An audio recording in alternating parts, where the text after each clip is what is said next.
Bonjour Paola Bagoyel, naturopathe, énergéticienne, accompagnatrice depuis en santé holistique depuis déjà de longues années. Écoute, je te propose de te présenter ton Plus de activité. 20 ans. Bonjour à tous. Je suis venue à la naturopathie de façon assez naturelle et évidente pour moi. La nature a vraiment toujours fait partie de ma vie. Je suis née en Normandie, à la campagne. Donc il y avait jardin autour de moi, des champs, la forêt pas très loin. J'ai eu la chance d'avoir des chevaux, des chats et je me suis toujours sentie bien dans ce milieu, hein. Je pouvais m'épanouir, cueillir des fleurs. J'étais à l'aise dans ce milieu. Et puis, en revanche, à côté, j'avais une partie un petit peu plus difficile dans ma vie, qui était le scolaire. Dès que je suis rentrée au CP, le fait de rentrer dans un cadre, de devoir apprendre, de rester assise tout le temps, tout ça, ça a été euh, une partie de ma vie qui a été assez compliquée. Et puis dans le temps, en allant vers l'adolescence, eh ben, cette partie un petit peu plus compliquée a pris un peu plus d'espace et l'autre, malheureusement, je l'ai perdue, je l'ai mise un peu de côté. Et puis ce mal-être d'ado, hein, a fait que petit à petit, j'ai cherché d'autres solutions et j'ai découvert, en découvrant d'autres solutions, des choses qui m'ont vraiment parlé et éveillée, que ce soit la sophrologie, l'acupuncture, le qigong et la naturopathie. Donc j'ai vu il existait d'autres choses que ce qui m'était enseigné au niveau familial, scolaire et ce que l'on connaissait. Et c'est des choses qui ont tout de suite fait, qui sont venues me titiller, qui ont tout de suite fait écho chez moi. Et puis, après la terminale, eh ben, j'ai fait une formation en histoire de l'art. Et je sens que ça devait être 24 ans, ça date un petit peu, j'ai décidé de reprendre des cours de naturopathie, où là, je me suis vraiment sentie dans mon axe. Et c'était vraiment ce qu'on nous proposait en formation de naturopathie à ce moment-là était vraiment pour moi. Donc j'ai choisi vraiment une école de naturopathie holistique qui me ressemblait, où l'on parlait autant de terrain que de choses beaucoup plus spirituelles. Et voilà, j'ai continué mon chemin avec la naturopathie, donc en travaillant la phytothérapie, donc les plantes, la nature, l'aromathérapie, où là on utilise des huiles essentielles. Je me suis formée après en olfactothérapie, où là on utilise des huiles essentielles, mais au niveau plus sensible, au niveau émotionnel, plus émotionnel, où ça vient faire écho en nous, à nos vibrations intérieures, à nos mémoires, hein, à nos mémoires personnelles, voire nos mémoires ancestrales, archaïques et autres. Donc voilà, donc ça a été l'olfactothérapie. J'ai longtemps travaillé comme ça avec la naturopathie, avec une orientation un petit peu plus sur les plantes. J'ai travaillé aussi sur le corps. J'ai une formation en massage et en drainage lymphatique. Donc voilà, je faisais mon petit mélange de tout ça. Et puis la vie m'a amené à travailler de façon encore plus, plus énergétique, plus sensitive, à capter autre chose. Il y a 12 ans à peu près, j'ai une de mes sœurs qui a été malade et hospitalisée un bon petit bout de temps, et j'allais la voir à l'hôpital régulièrement, et je lui procurais les soins que je pouvais, donc beaucoup de soins énergétiques. Et j'étais accompagnée de quelqu'un qui me donnait des conseils parce que tout ça c'était un petit peu nouveau pour moi. Et cette personne m'a conseillé de lui donner une plante un jour que je n'avais pas avec moi, bien sûr. Et il m'a dit, mais c'est pas grave, la plante, tu vas la charger dans un verre d'eau, dans une petite bouteille, dans quelque chose. Je trouvais ça un petit peu étrange. Et c'est ce que j'ai fait. Il m'a guidée, il m'a conseillé, il m'a expliqué. Et ça s'est fait vraiment très, très naturellement pour moi. Ça a été vraiment évident.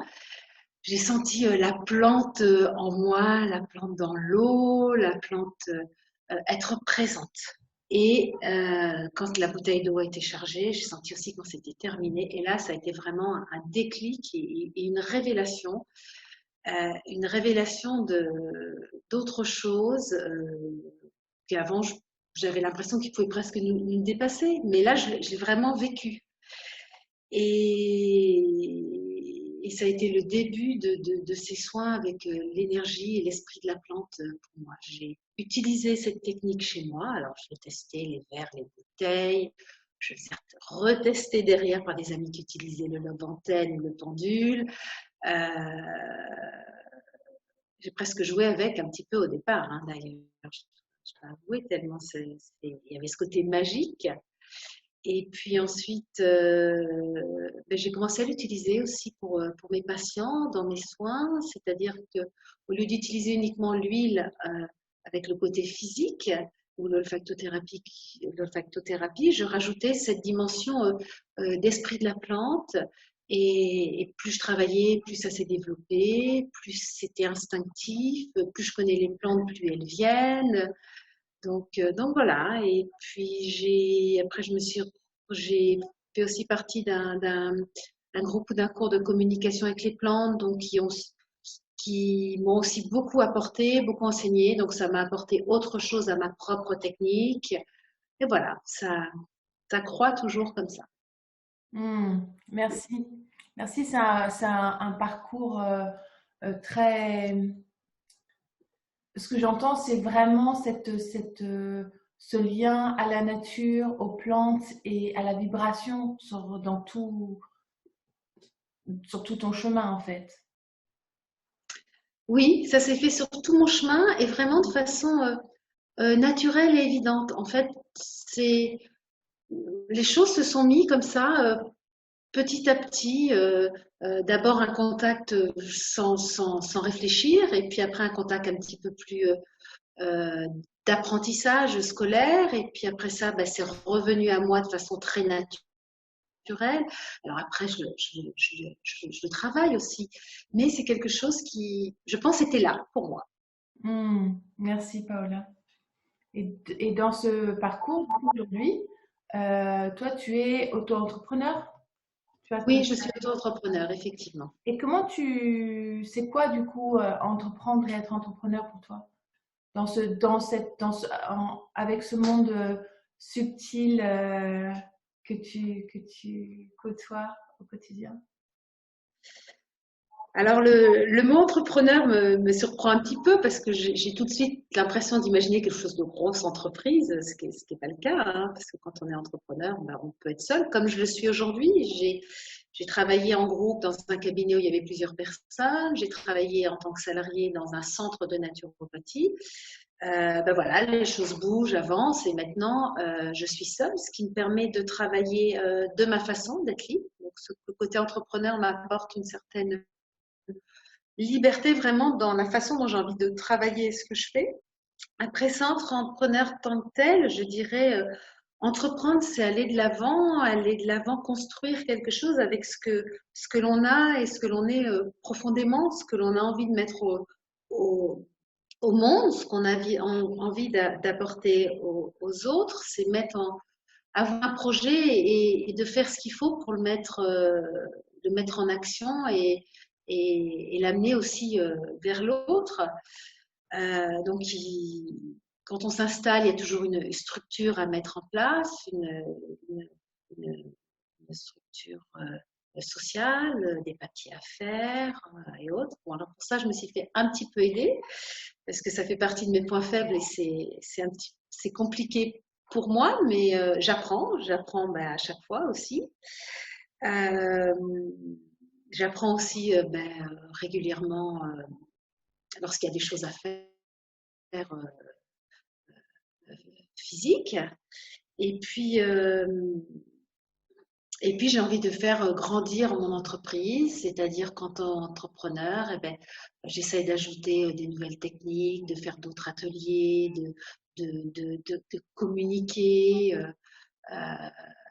voilà, qui sont moins innés pour moi que le contact avec les plantes, mais qui font partie de la vie ici et de l'entrepreneuriat et du contact à l'autre. Et si j'ai envie de faire partager aux autres vraiment ce que j'aime et ce que je vibre, je suis aussi obligée de passer par là.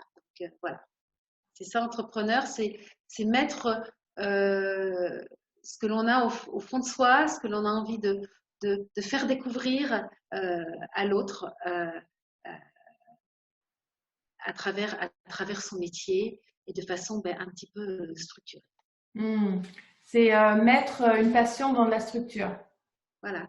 Et la structure au service de la passion, c'est ça?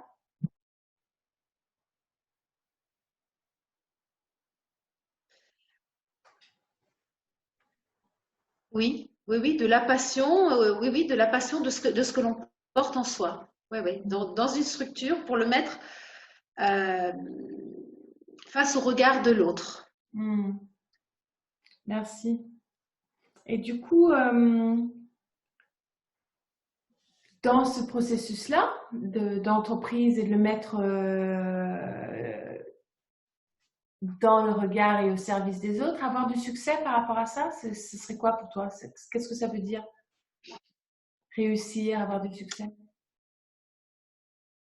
Alors, avoir du succès et réussir, pour moi, c'est très lié. Avoir du succès ou réussir, quelque chose qui doit apporter du bonheur, j'irais, et de la joie intérieure. Si je me sens bien avec ce que je fais, pour moi, si j'ai l'impression d'avoir réussi quelque chose, eh ben, je me sens heureuse. Il y a quelque chose, une petite lumière qui s'éclaire, qui s'allume. Je me sens alignée vis-à-vis de moi et puis vis-à-vis aussi toujours ce que j'ai l'impression de faire passer ou d'exprimer ou euh, à l'autre. Et je pense que c'est vraiment un état d'être. Parce que moi, je me sens bien avec ce que je fais, par exemple. Je me sens dans la réussite si j'ai proposé quelque chose et que je me sens dans mon axe et joyeuse vis-à-vis de ça et que ça s'est facilement mis en place. Et, voilà. Mais l'autre personne n'aura peut-être pas forcément ce regard sur moi et ça peut être comme ça, moi, vis-à-vis de quelqu'un d'autre. Je n'ai pas l'impression qu'il est dans la réussite et cette personne se sent tout à fait bien à sa place dans la réussite. Donc je pense que c'est vraiment quelque chose un sentiment personnel. C'est ce qui est important d'ailleurs, hein, c'est se sentir bien avec soi, heureux et dans la joie. Donc je disais, c'est être en accord et en harmonie entre ses projets et ses réalisations. Voilà, c'est ça. Être en accord entre ses projets et ses réalisations dans la joie. C'est le mot que tu as utilisé tout à l'heure. Oui, voilà. Ouais. Merci. Et du coup, dans ce processus-là, pour rester dans la joie et dans cet espace d'énergie, est-ce que tu as des routines, des rituels, des processus aussi de soins de toi au quotidien? Oui, bien sûr. Oui, j'en ai que j'essaye de mettre en place quotidiennement. Et j'y arrive pas mal du tout. Je prends du temps pour moi, alors du temps en famille.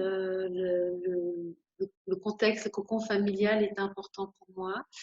J'aime bien me lever le matin, préparer le petit-déj pour tout le monde et puis partager ce moment-là, voir ma fille qui est lycéenne, même si c'est 10 minutes, parce qu'elle passe un peu de temps le matin avant de partir, mais ça me pose, il y a un lien qui se crée, un lien familial qui me permet de faire autre chose après. Et puis après, là, je prends un temps pour moi, un temps vraiment plus d'intériorité, un temps pour me poser, qui va me nourrir pour la journée. Donc, c'est quelque chose qui peut bouger aussi hein, dans ce que je fais, mais je me pose à un endroit particulier, qui est mon endroit de recueillement en fait. Et puis là, j'ai des moments je me mets dans mon axe, je respire, je fais un travail d'ancrage, de gratitude. Et après, je fais de la méditation. ou de la connexion avec les plantes. Si j'ai besoin d'une plante, je sens que j'ai besoin de me détendre, j'utiliserai plus une plante. Si j'ai besoin de plus d'ancrage, de force, de courage d'aller de l'avant dans cette journée, j'en utiliserai une autre. Si j'ai besoin de prendre mon espace ou de retrouver une joie, ben j'en prendrai encore une autre. Donc voilà, donc j'adapte un petit peu mes journées entre ma préparation, je dirais, entre les plantes et la méditation, parce que je ne peux pas faire ça non plus des heures. Et puis avant, je travaille cet ancrage, ce remerciement. Et de la respiration. Voilà, c'est à peu près ce que je mets en place. Donc, ça dure entre un quart d'heure, c'est longtemps que j'ai, et puis 3 quarts d'heure. Et quand je sors, là, je me sens bien. J'ai envie je me sens ouverte, je me sens dans l'accueil euh, pour aller travailler, pour accueillir mes consultants. Ce qui fait que je ne commence pas à travailler très tôt, je commence vers 10 heures. Voilà. Je me suis mis des horaires aussi que je respecte. Voilà, c'est vraiment le temps, c'est important pour moi que ce soit le matin. Je n'aurais pas la même qualité si c'était le soir. Voilà, j'accepte, c'est comme ça, c'est le matin, je commence à travailler à 10 heures, mais j'ai ce temps-là qui me permet de travailler comme j'aime, avec quelque chose d'apporter de la qualité et de l'ouverture de cœur. Et tu partageais tout à l'heure ton chemin avec les plantes. Tu peux nous en dire un peu plus sur cet espace de rencontre avec les plantes? Euh, alors, c'est vraiment un espace de sens, un espace de ressenti. Euh, c'est un espace d'accueil qui passe par le cœur, d'accueil de la plante qui nous emmène dans son monde, qui vient nous titiller, nous enseigner, nous apporter de ce dont on a besoin à un moment donné, je dirais. Elle vient nous enseigner, presque nous parler, mais selon ce que l'on a besoin à un moment, pour chaque personne. Donc chaque plante a sa propre carte d'identité, en fait, je dirais, ses propres informations. Et puis, ça évolue aussi, ou ça peut changer selon la terre sur laquelle elle pousse, la hauteur à laquelle elle pousse. Mais dans les grandes lignes, chaque plante nous apporte quelque chose. Si vous cherchez, si c'est de la présence, de la connexion à la terre, aux racines, de l'ouverture au ciel, de la force, ben, ce sera peut-être plus un cèdre. Et si c'est un soin de la délicatesse, de la tendresse, de l'amour à tout va, euh, euh, aussi quand même avec une belle ouverture, de l'amour inconditionnel, ben, ce sera peut-être une lavande. Bon, c'est des exemples, mais il y en a aussi. Est-ce que vous cherchez aujourd'hui à être plus joyeux, à retrouver votre âme d'enfant, votre légèreté? Ben, ce sera la bergamote. Donc voilà, c'est se laisser habiter par l'esprit de la plante. Alors moi, quand je reçois des gens pour les onctions énergétiques, en fait, il y a un échange avec la personne et bon, il y a le mental qui fonctionne, et donc je choisis déjà quelques plantes, mais après je le teste par rapport à la plante et je dirais que c'est plutôt la plante qui choisit la personne. Et ça m'est même arrivé de sentir l'odeur de la plante avant que la personne arrive et je savais que ce serait cette plante dont aurait besoin le consultant qui viendrait. Donc, c'est aussi se faire confiance et rester ouvert. Hein. Donc, l'importance du travail que je fais avant de venir dans mon bureau. C'est ce que j'entends vraiment, c'est une rencontre de cœur entre toi, la plante et la personne que la plante va accompagner. Oui, oui, c'est vraiment, vraiment une rencontre de cœur. Euh, oui, c'est une rencontre de cœur et une rencontre d'amour en fait, hein, parce que bien sûr, quand on fait un soin énergétique, qu'est-ce qui fonctionne le mieux? C'est l'amour. Donc, oui, c'est ça, tout à fait. Et pour être dans la justesse, il faut être dans le cœur. Merci, merci. C'est finalement la seule façon de soigner. Oui, je pense que vraiment, bah, ça passe par là, hein. Donc, être dans le cœur, même sans soins spécifiques, c'est la guérison. Ouais. Et dans ton parcours aussi, ton super pouvoir, ce serait quoi? Cet endroit où tu fais de la magie. Alors, mon super pouvoir, ouais, je dirais, c'est mon ressenti. C'est mon ressenti, c'est mon intuition, c'est l'intuitif. C'est peut-être ma connexion à l'invisible, parce que pour moi, c'est les plantes là, ici et maintenant, aujourd'hui. Et ça m'est arrivé de recevoir de l'énergie ou de la connexion des pierres, bien que ce ne soit pas ce que je connaisse le plus. Peut-être ça viendra et ce sera mon chemin, mais pas aujourd'hui. Mais c'est vraiment ce, ce ressenti, la façon dont je peux vivre en moi la plante qui vient, l'accueillir et savoir aussi la faire passer à l'autre. Voilà. C'est ce côté sensitif pour beaucoup, beaucoup de choses. Alors mon corps est très antenne, ce qui fait aussi qu'il faut que j'apprenne un petit peu à me protéger parce que c'est un super pouvoir, mais un super pouvoir qui à des moments m'a fragilisé aussi, hein. Euh, mais c'est cet accueil, c'est cet accueil. Voilà. Et qu'il faut que j'accepte parce que quand je l'accepte pas et si je ne travaille pas avec ça, eh ben mon corps le ressent et je suis pas bien non plus dans mon corps. J'aurais je pense que je pourrais presque avoir des blocages, même des douleurs si je ne suis pas cette direction au jour d'aujourd'hui. C'est aller vers ce que je suis, c'est-à-dire vraiment le sensitif et l'intuitif. Hmm. Le super pouvoir, il est là. Il faut que je l'accepte. Aller vers le sensitif, être dans ton intuition et dans ta capacité à capter tout ce monde invisible et le mettre au service de toi-même d'abord et puis des autres. Oui, Hmm. tout à fait. C'est ça. Le ressenti, l'essence. L'essence, dans tous les termes. Ouais. Voilà, oui, dans tous les termes.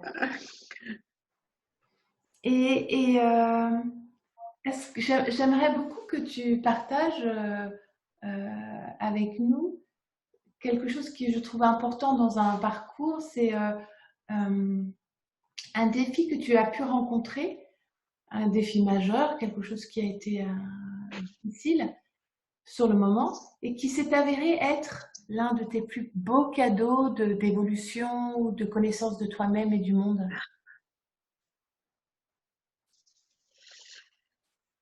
Euh, alors, euh, je dirais le doute.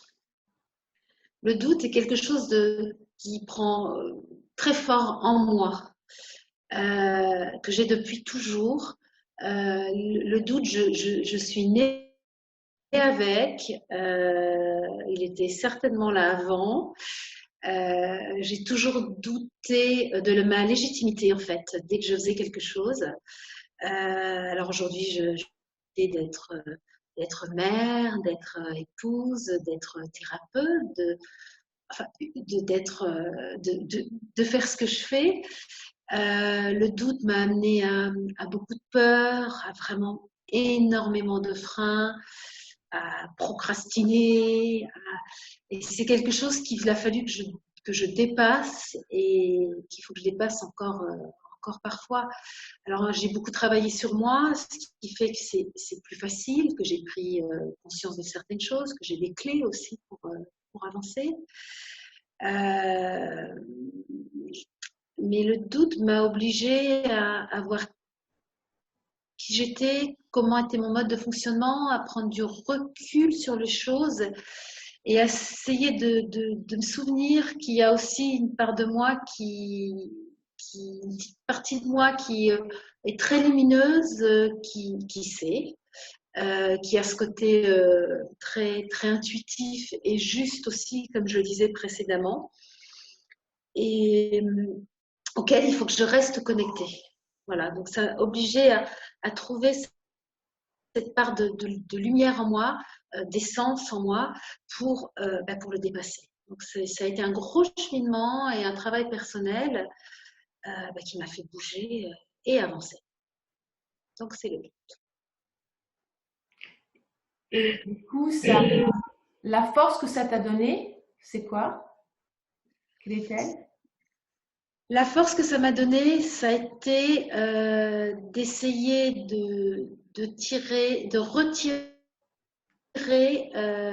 l'essentiel et de la lumière des situations dans lesquelles j'ose pas ou me lancer ou aller.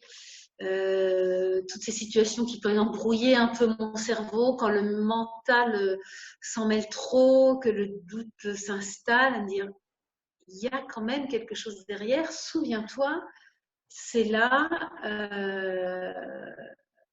et accroche-toi à ça. C'est cette étoile-là qu'il faut que tu suives, cette lumière. C'est ton étoile, tu suis le fil conducteur, elle est là pour toi et tu y vas. Ça t'a donné, ce que j'entends, c'est ça t'a donné la capacité de traverser les ténèbres, en fait. Peut-être. Oui, oui, oui, à garder en lien avec mon étoile. Merci. Dis-moi, Paola, lorsque justement, tu te retrouves confrontée à ce doute et à ces défis et au jour down, au jour où c'est un peu plus difficile, qu'est-ce que tu utilises comme clé, toi, pour, euh, pour justement accueillir ce doute et ces difficultés et traverser, pour les transformer? Alors, les jours où je peux. Alors, les jours où ça va un petit peu moins bien, euh, alors ça dépend si c'est vraiment un gros doute, si c'est dans la tête ou si c'est dans le corps.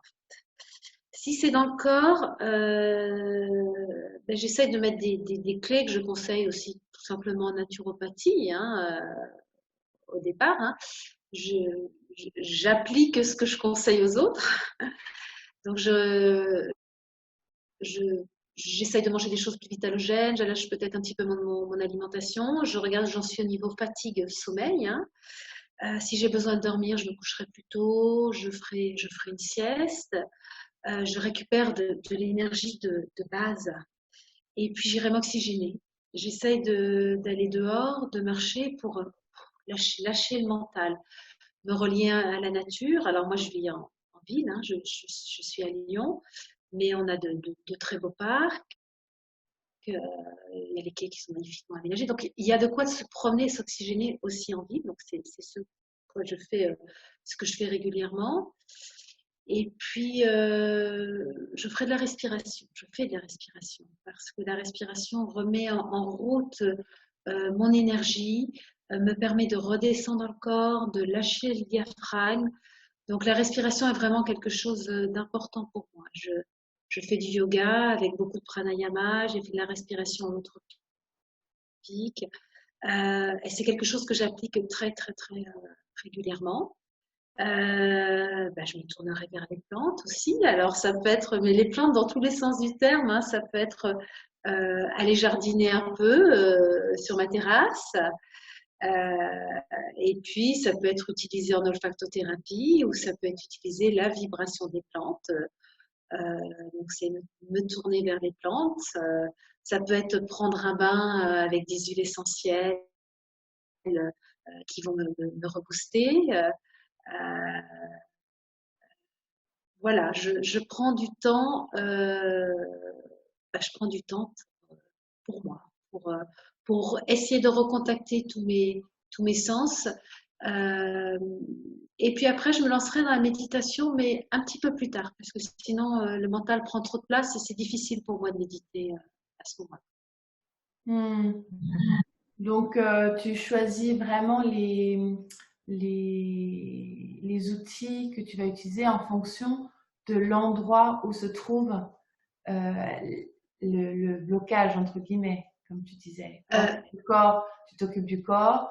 Quand c'est le mental, tu t'occupes d'abord du corps pour ensuite pouvoir poser le mental. oui, oui. Je passe souvent par le corps au départ. Pour Hmm. moi, c'est mon mode de fonctionnement. Je sais qu'il faut que je passe par le corps et c'est souvent comme ça. Il faut quand même souvent revenir à l'ancrage, à la terre et s'occuper de soi aussi ici et maintenant avant d'essayer d'aller capter des choses dans lesquelles on risque de se perdre. Hmm. Donc, voilà. Hmm. Merci. Dis-moi, le moment est venu pour clôturer cette conversation.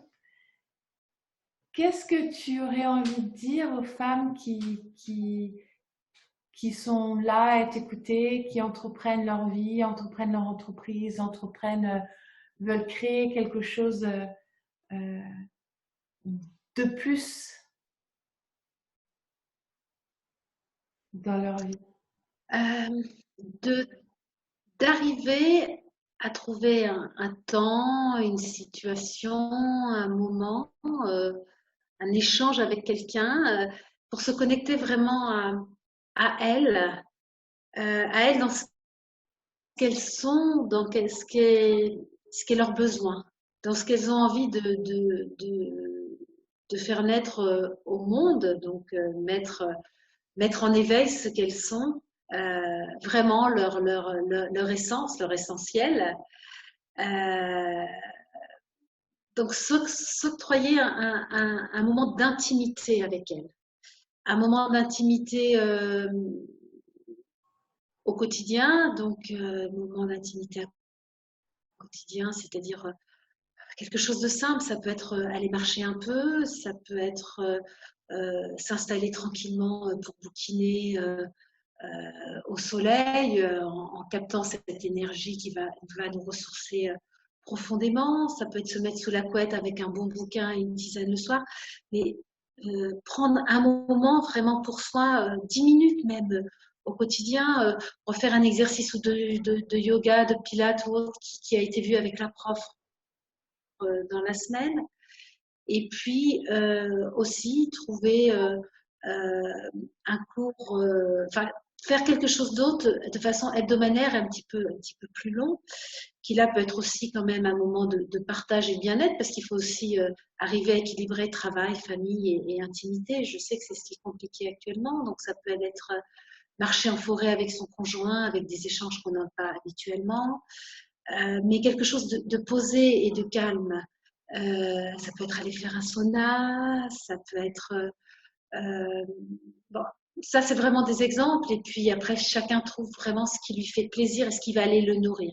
C'est trouver à l'extérieur ce qui va aller nourrir son intérieur pour pouvoir remettre ce bien-être et cette lumière qui nous éveille du coup à l'intérieur au monde, à l'extérieur. Prendre vraiment le temps de prendre soin de soi. Oui. Ouais. Essayer de trouver ce qui est bon pour soi. Ce qui apporte douceur, joie et ressourcement. Oui, douceur, joie, ressourcement, lumière. Bien, merci. Merci beaucoup pour ce temps de partage, Paola. Toutes Merci à toi, Joël. toutes les personnes qui souhaitent euh, de toute façon travailler un peu avec toi ou beaucoup avec toi dans tes ateliers, en consultation, etc., toutes les infos sont là sur la page. Donc, écoute, je te souhaite une belle journée. Je t'embrasse. Et puis à bientôt. Merci Joël. Au revoir et belle journée lumineuse à vous toutes.